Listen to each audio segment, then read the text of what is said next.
Lehenengo galdera ateratzen zaidana oso sinplea da. Jendeak zer ulertzen du indarkeria matxistataz hitz egiten dugunean. Uste dut, esentzian oso gutxik ulertzen duela zer den indarkeria matxista.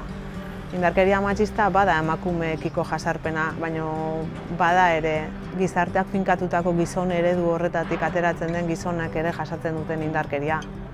Beti pentsatzen deula, hemendik kanpo gertatzean gauzak diala, beste arraza, etnia, beti bestei gertatzen zaien zerbait dela eta guri ez. Eta kontzientzia hartu behar dugu, hemen gertatzea dela gure inguruan, guri kostatu zaigu identifikatzea eta onartzia, batez ere onartzia esango nuke.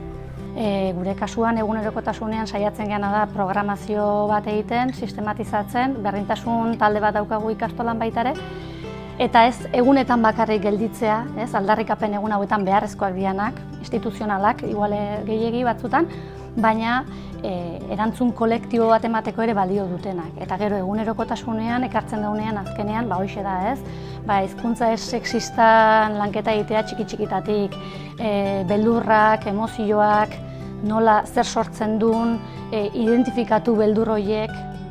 Gazteentzat, urtean zehar, egunerokotasunean, tratu honetan ezten ari gehan gazteak dira, hiru etapetan lantzen da mailaz maila, gertatzen dena da, justu gaurko eguna, azaroaren 25, adinean gora doazen bezala, gehiago ulertzen dutela eta txikienek ez dutela inbeste ulertzen, ez? Baina errespetua eta bestea ondo tratatzearen hori eta nire burua ondo tratatzea denok ulertzen dugu. Orduan, ekimenak berak gustora hartzen dituzte eta parte hartzaile dira hor bertan.